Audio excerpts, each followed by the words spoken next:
Some of the hardest problems in the world exist far above the planet. Our job?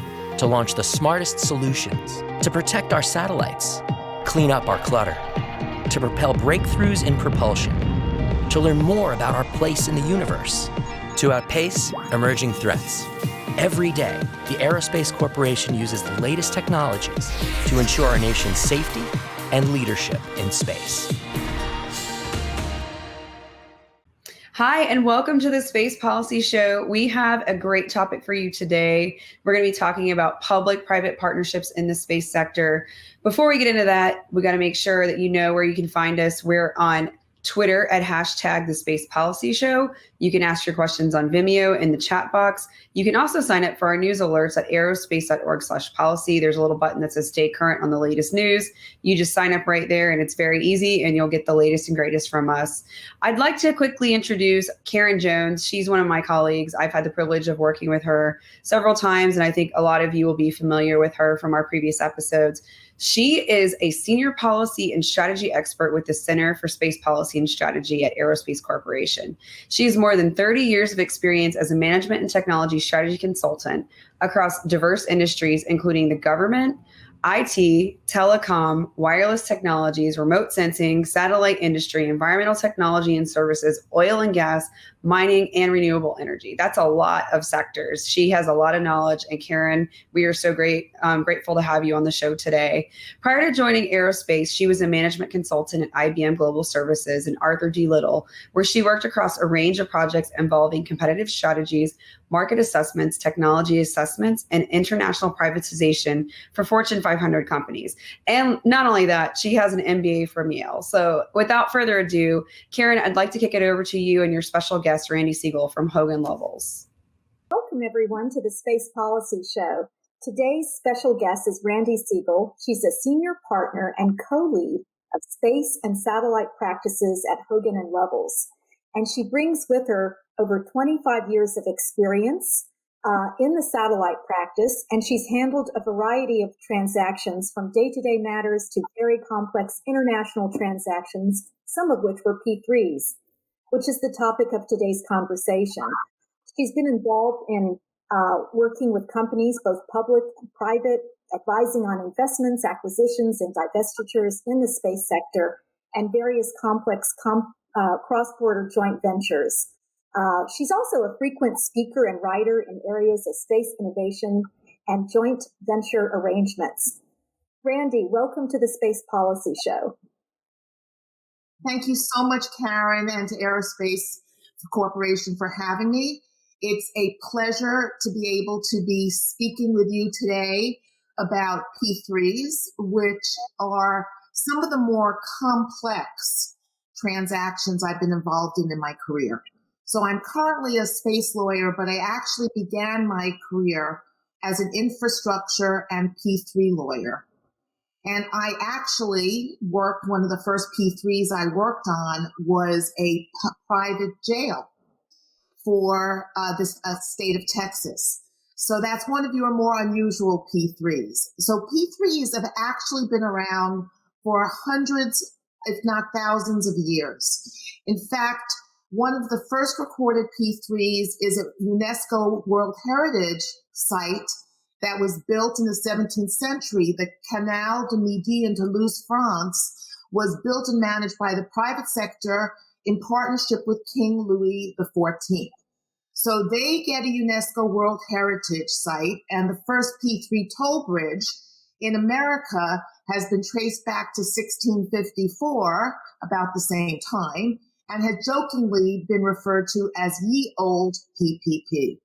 So that tells you a little bit about the range historically of P3s.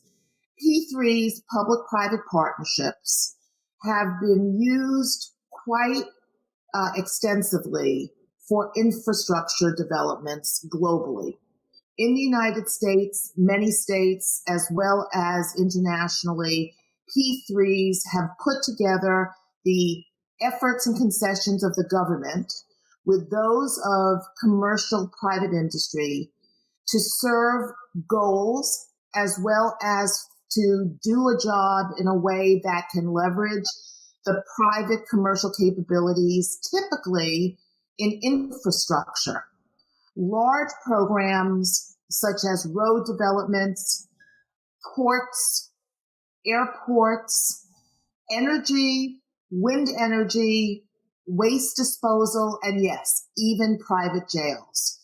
And that has been the history, and as well as telecommunication. Very often in many countries, governments have provided infrastructure to reach that last mile of coverage, to reach e-learning, e-medicine, remote villages through P3s. But the history that I have seen, fast forward, space is my predominant industry. I have not seen as many P3s in the space industry, and certainly not nearly many in the United States. And I guess the question, Karen, is why do you think that is? Well, I think what we've seen here is P3s developing this very kind of traditional infrastructure model. And there's some recent innovations right now with public-private partnerships that are making them more appealing to industries that focus on innovation and frequent technology insertion. And of course, space is one of those industries. So I think it's helped quite a bit. And I think we're seeing the trend in favor of P3s. The trend is our friend here. But as you said, I didn't realize that P3s were as old as you have described. But I will say that going back to 1958 with the Space Act agreements really gave P3s an ability to roll out and work in a way without the shackles of the typical federal acquisition regulations. NASA was actually the first federal agency to begin to roll out these what are called other transaction authorities. Others have followed since then, and it's become quite prevalent within the DoD most recently. But getting back to this, I think other transaction authorities, and specifically the Bayh-Dole Act of 1980, has created some incentive to allow non-traditional defense players to come in and protect their IP and still share the innovation with the public sector for some kind of public good or service. The incentives are aligned and in place. So I think that's why we're seeing more P3s now. There's been some contractual innovations, and it's just kind of grown slowly through a learning process. But just as a point of reference, and I might add here that one of our space analysts is developing a paper on this called The Need for Speed, Accelerating Government Acquisitions Through Other Transaction Authority. The author is Lydia Edders. The GAO has noted that the DoD alone has increased their use of other transaction authorities from during 2016 from like 248 contracts worth maybe 1.4 billion to just 2 years ago 618 contracts worth 3.7 billion. And the Pentagon expects it will surpass 7 billion in other transaction authorities. And some of these will be public-private partnerships.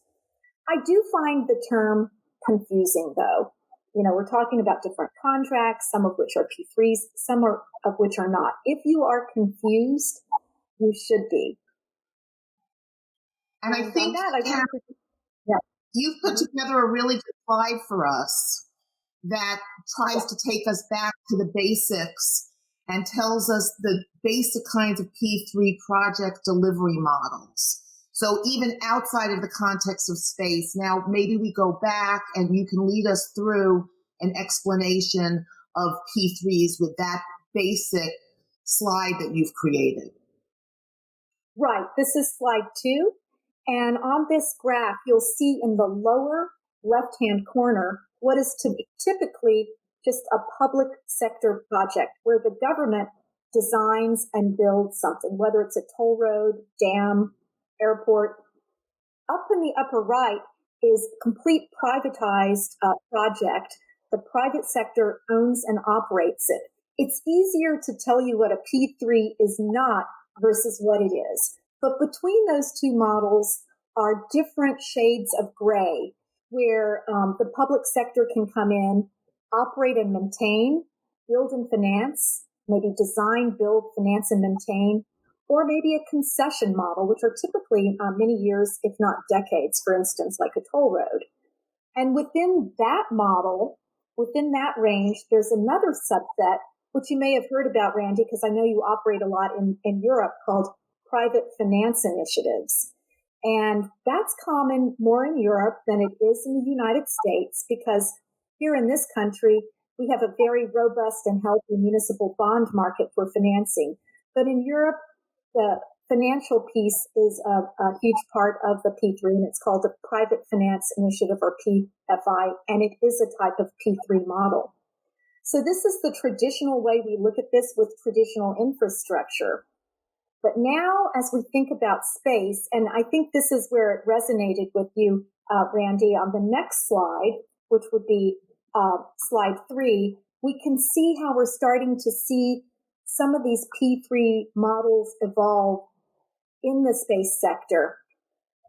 You'll see that the Space Act Agreement, which is a type of OTA, can work to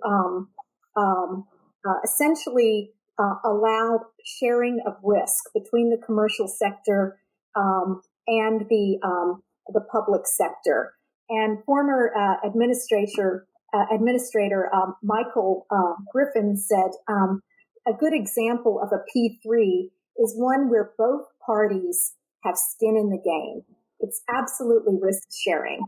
So on the lower left, you can start with maybe a smaller CRADA, Cooperative Research and Development Agreement, and you can go to longer term technology development agreements.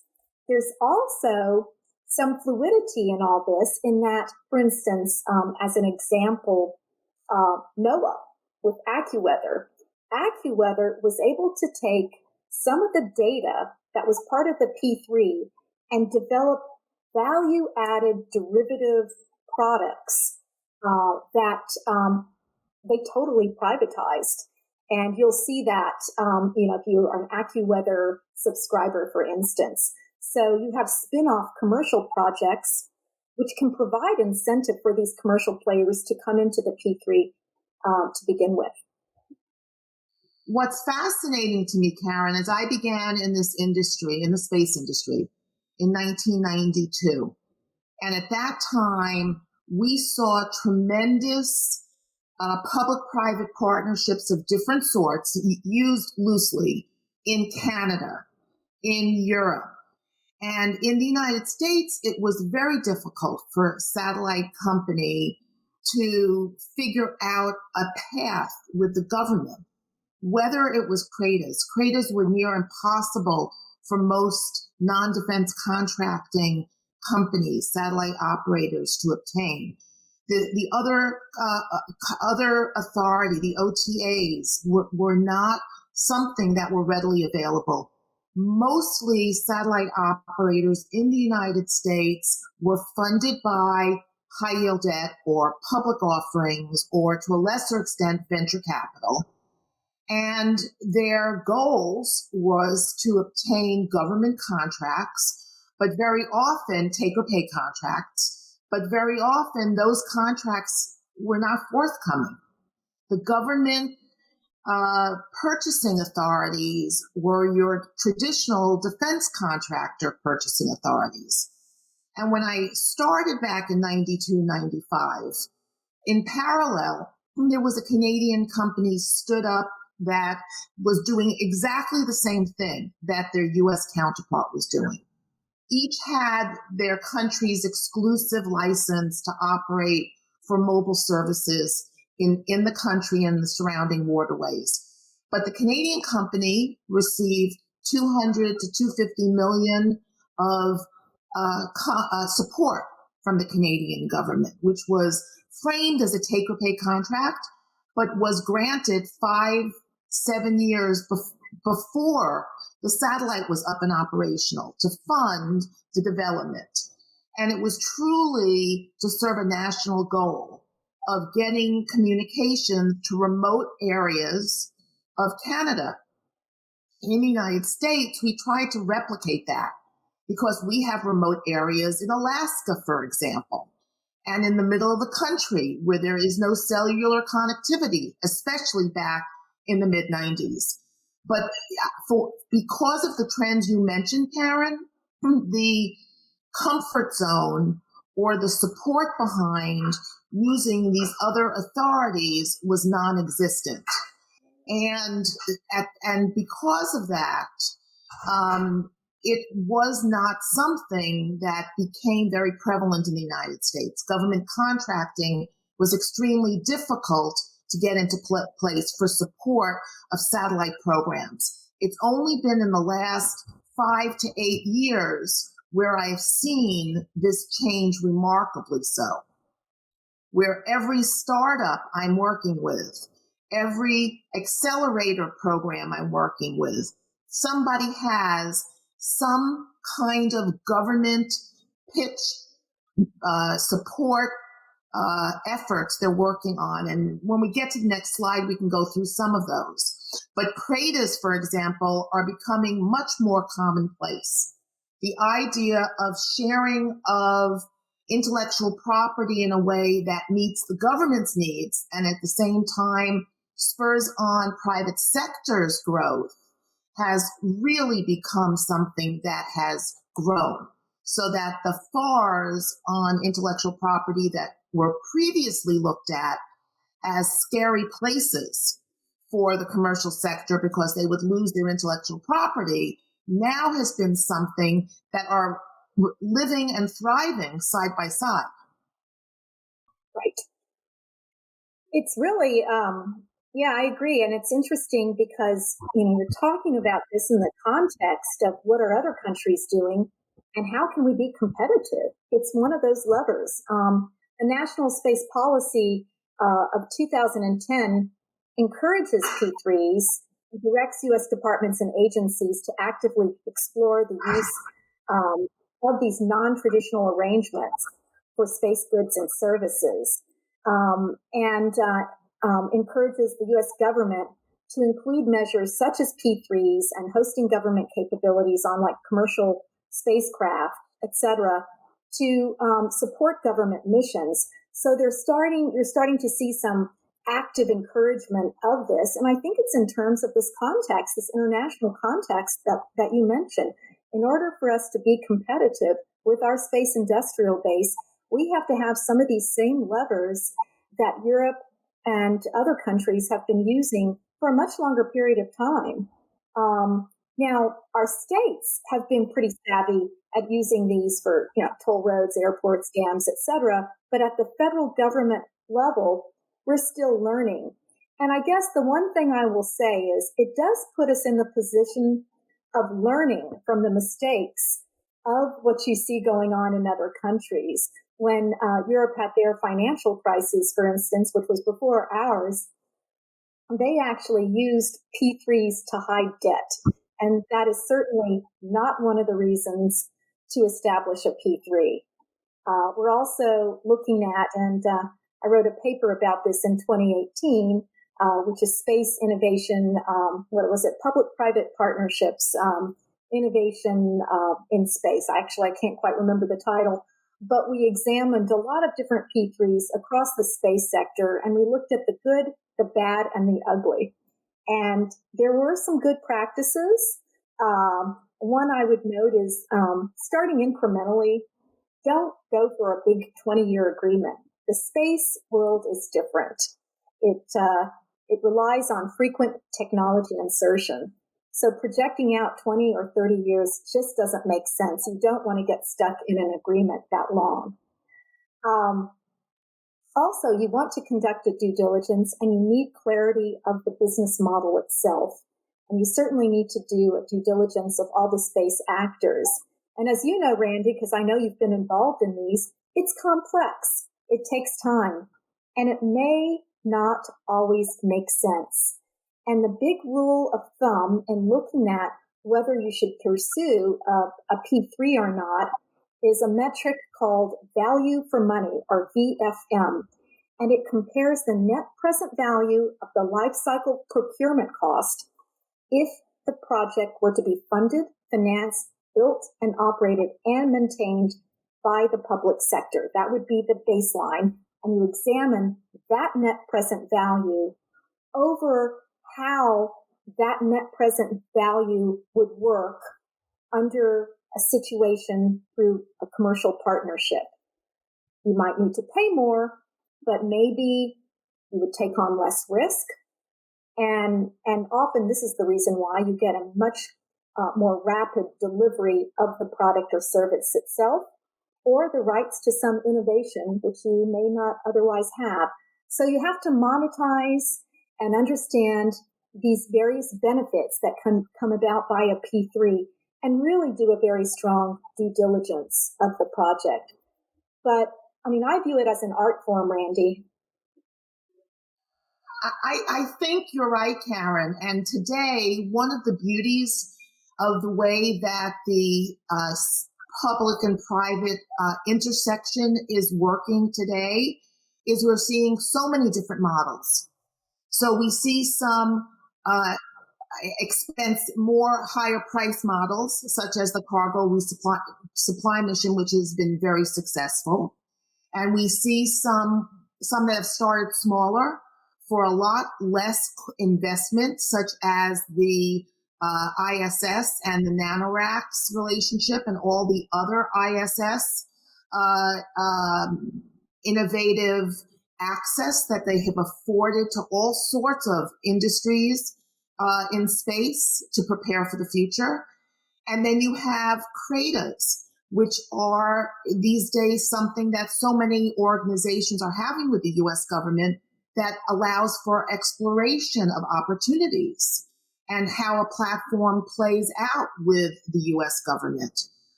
I do believe that there are some missions that may prove very important to governments, whether the U.S. government or multiple governments, as well as to the commercial sector, that are very expensive to build.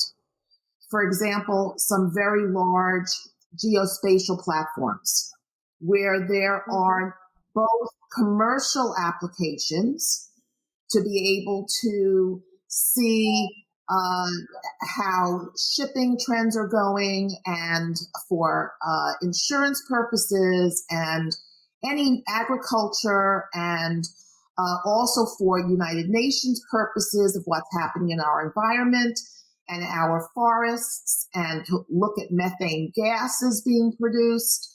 And then you go all the way to the security purposes with dark ships and with being able to see how to help protect your allies, as well as those who may not be as friendly.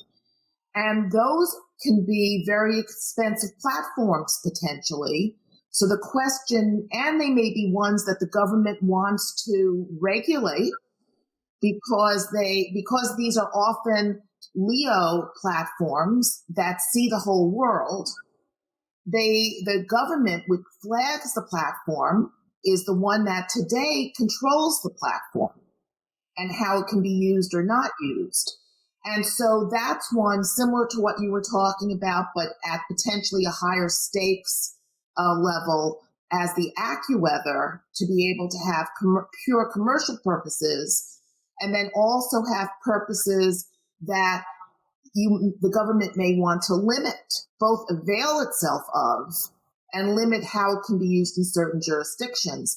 And the regulation of that, I think, we're just at the tip of the iceberg on that, because a lot of the systems we have that are non-government specific are those that have not to date been as detailed generally in terms of what they can see, and or they're being regulated by the government and may be easier by the government than systems that may be evolving with higher technology. And also systems that may be being built by those who our country may not see as friends of the United States, as allies. So the question is, as those systems evolve, how does it get the input from the government, built for the government, built by people in the United States that the government would want to support for deployment and for national security purposes, with the kinds of numbers you're talking about and perhaps capital expenditures for those programs that are above what your typical venture capital market would pay for. Right. What you're bringing up is very, very timely because we're facing a fiscal cliff here with COVID, and we have to think of ways to work with our partners. How do you share? How do you get the biggest bang for your buck? How do you partner with these commercial folks, allowing them some kind of profit incentive, but to also allow some fiscal efficiency for the government itself? And so I think you're hearing this term a lot, whole of government. I think P3s can play a strong role there in being a platform, pulling different partners together. It could be very complex, but I think it's probably one of the ways we need to go, and we probably need to be pulling the P3 lever more than we have in the past. And this brings up the next slide, which is our government levers slide, to talk about the different types of levers that could be used. And you can see that P3s are just one of those that we can use here. There's revenue enhancement models, direct financial aid in some cases. Certainly, we've seen that with the Defense Production Act and efforts signed by the President in March 27th to ensure the availability of critical technology for national defense. The DoD is entering into different types of arrangements, such as with LEO Labs, for instance, to ensure continued viability of space surveillance for the operation and maintenance of this type of phased array radar network. So we're starting to see different kind of rescue models come into play, and P3s should be thought within this larger context because it can allow the coexistence of these mixed models of, spin-off commercial ventures, maybe value-added products, value-added geospatial analytics to coexist with kind of a baseline public good that needs to be delivered as part of the goal of the P3 itself. And I think what's very interesting, too, is every country is doing their own evolution in supporting the space industry and innovative industries. So, for example, in the UK, in addition to their P3 models, they also have the catapults, the UK catapults, and they have 8 or 9 different industries, space being one of them, where they help support new technology for purposes of it being successful for the UK. In Japan, they have taken a different approach. They have replaced, in some respects, through funding, government funding, their startups, what we have venture capital in the United States funding, in terms of supporting 8 different startup ventures in Japan to support their industry and to get their industry going. We also have seen a lot of countries throughout the world trying to stand up new launch pads, new launch facilities, whether New Zealand, which got it right out of the gate and got the rocket labs to launch from there with a U.S. and New Zealand cross-border, relationship in place. You also see intergovernmental and commercial folks joining together to create support, such as the Space Norway project, which included the Norwegian Ministry of Defense and the U.S. Air Force, as well as a payload for Inmarsat. And you see other countries like Brazil having stood up the Visiona program, where they took a Brazilian government entity, Telebras, and partnered it with one of their outstanding commercial entities that's Brazilian, Embraer, and formed a 2 payload as their first satellite re-jumpstart to the Brazilian space industry.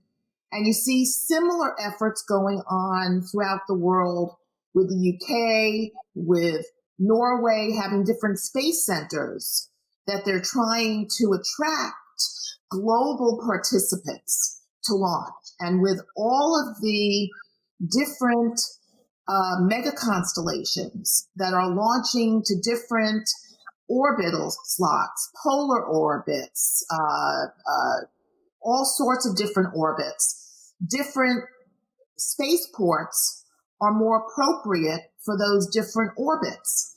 And then on top of that, we have all the geopolitical issues going on with the considerations and concerns with China and Russia, and with rockets that formerly used to be developed by Russia for all of our launchers, and bringing that back into the United States and trying to incent as well as to penalize or detract from using non-U.S. rockets.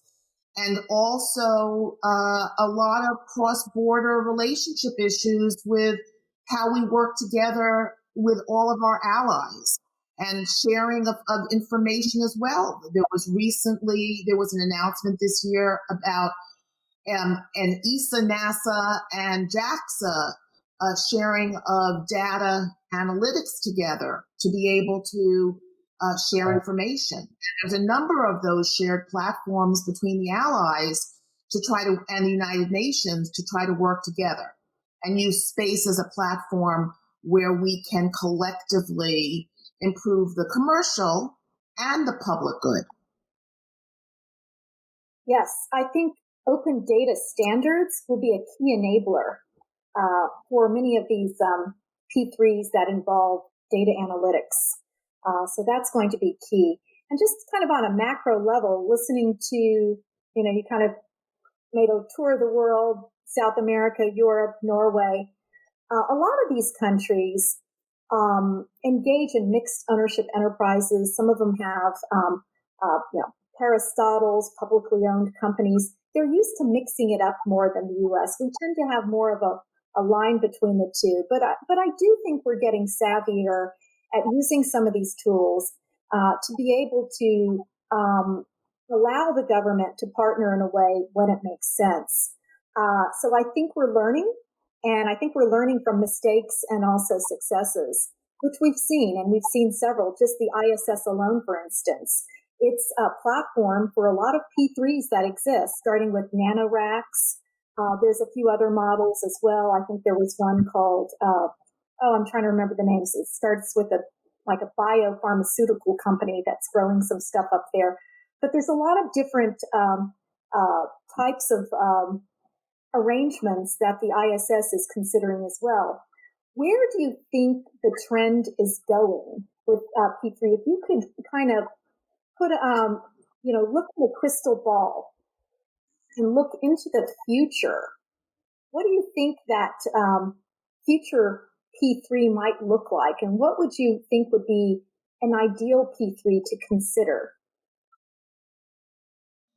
So, I think that's a great question. I think for the space endeavors, we have 3 or 4 different buckets of space endeavors. We have the ones that are in regions of the world which are severely underserved by telecommunications, by existing satellite infrastructure, by wireless, and at the same time are very important spots geopolitically for security purposes that are plagued by weather issues. So, for example, in Southeast Asia, having government-supported P3s might be and they've already had them, by the way, Karen. That's, of course, one of the regions you referenced where there are already existing public-private corporations. Most of the infrastructure, for example, in Indonesia,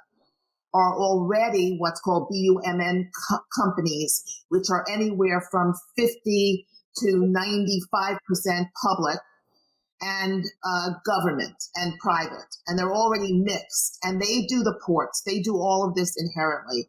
But also over the last X years, there's been a number of P3s published by the Indonesian government to give a concession, so to speak, similar to telecommunications, to specific operators to deploy a satellite system. And that would be in the United States, for example. Here we either assign spectrum and license spectrum, or in the telecommunications area, we auction spectrum, and that's our model. And we get revenue from filing fees or from filings done for orbital slots for satellites. So it's a different model as to how the government interacts with the commercial enterprises.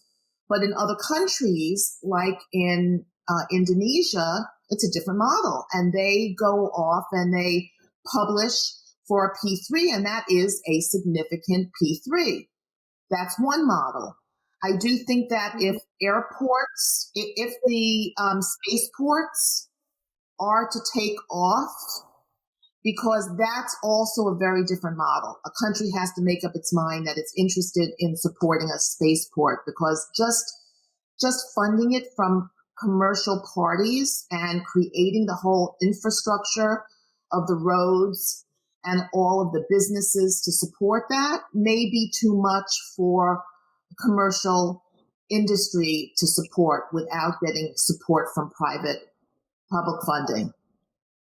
In the United States, the future of P3s, if we keep going down the path that we're in right now with the InQtels, the DIUs, the CRADAs, the SBIRs, the OTAs, I think that that is a great support to the low capital expenditure developments. So those that don't have huge capex to get into service, it's a boost from those organizations to give them a conduit into the government at an early stage, to give them an approachable contracting vehicle without all of the more challenging FARs and DFAR rules to contend with. I think that that is a wonderful lower level approach for a lot of these startups and new technologies to support them as to how to interact. But for large systems, expensive systems, risky systems that may not make a commercial profit, I think that models like the Indonesian model or the support by development banks. So, for example, the African Development Bank or the Asia Development Bank that have a different mission to support common goals. Can you add that into a mix as a quasi-government, support infrastructure? You put that together with the government goals, and I think that's very powerful. But that's more powerful and more focused on than in the United States. The United States doesn't use or have available to it in the United States those kinds of levers. They have others, such as recently loans to companies that are critical for defense. And that's been an interesting new lever that they've used to try to support the defense industry. Right.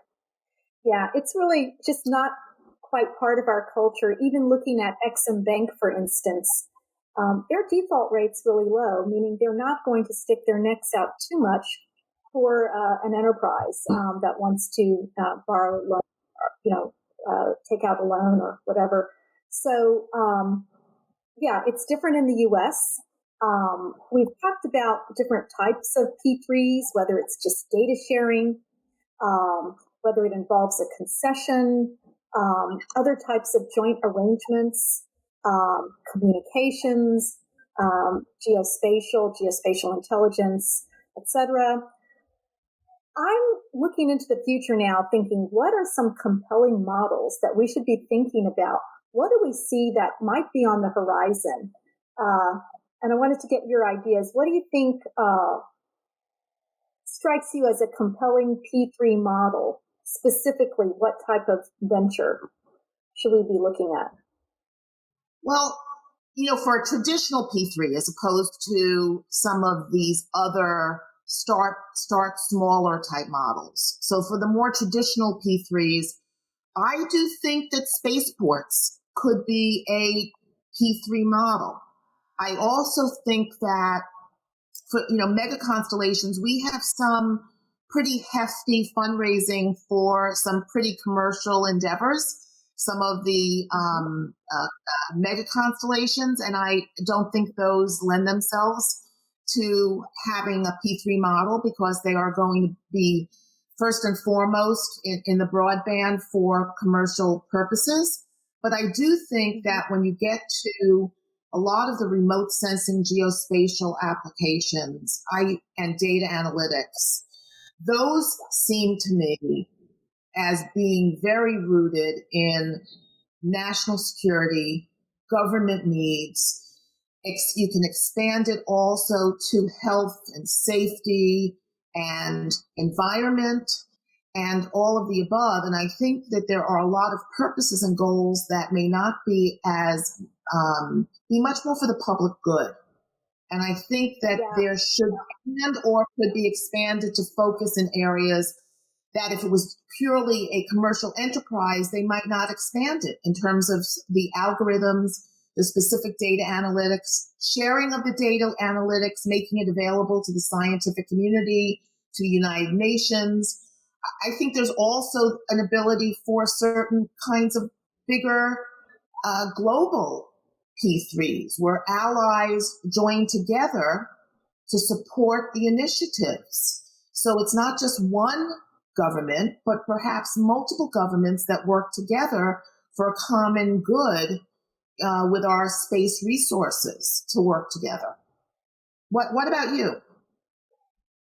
Well, I think what you selected is a very good one. And I think we're starting to see it come around just through open data standards and the way we're sharing and the way the world is becoming more transparent, which I hope from an environmental standpoint will mean the world will become more accountable. So I really like that example. But I'm going to throw out another one. Think about a space tug, some kind of system that could be built and financed by the commercial sector. And through some type of P3 arrangement, it could provide a certain amount of services over a period of time.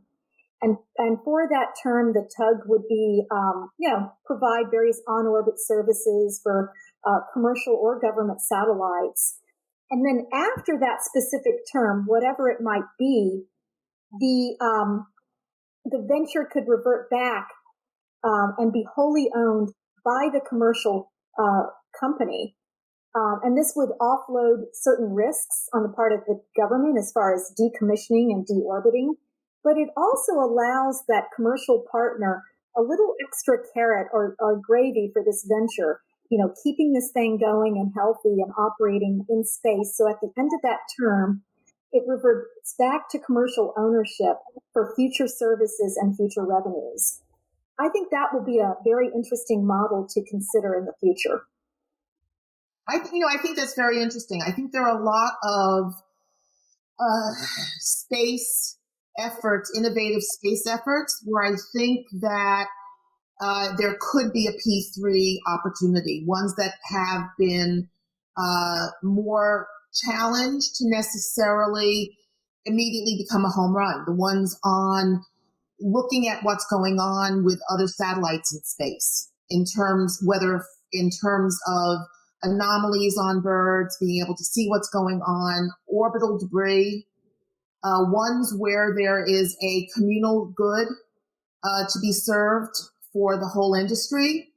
I always wonder about, we've had a number of space mining companies that have not necessarily immediately been able to be home runs. And I wonder whether all of the above might be fertile ground for the type of formula you put forward, Karen, where there's a sharing and then there's a tail end where the commercial player, once the market's been enabled, can then have an upside at the end.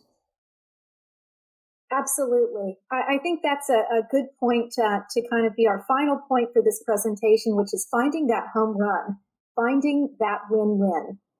Sometimes P3s can be the right model, and sometimes they are not.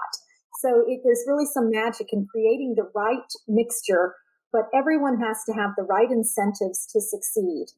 And the commercial sector has to see a return on their investment. The government typically has to see some offloading of risk or some increasing of the delivery as far as schedule, or the service itself as well has to see some kind of innovation or advantage. So finding that win-win or home run will be very important. But I think we can safely say we're going to see more of these in the future, and it will be interesting to watch and examine both the home runs and learn from the successes as well as the future failures. Randy, I want to thank you for your time today, and I really appreciate hearing about your story. Thank you so much, Karen and Randy. We are so glad that you came on the show today to talk about public-private partnerships in the space sector. And to all of you who are watching, again, find us on Twitter, # the Space Policy Show. And you can ask your questions on Vimeo in the video box below. And you can also sign up for our news alerts. We would love to have you engage with us and get the latest news. Until next time, take care.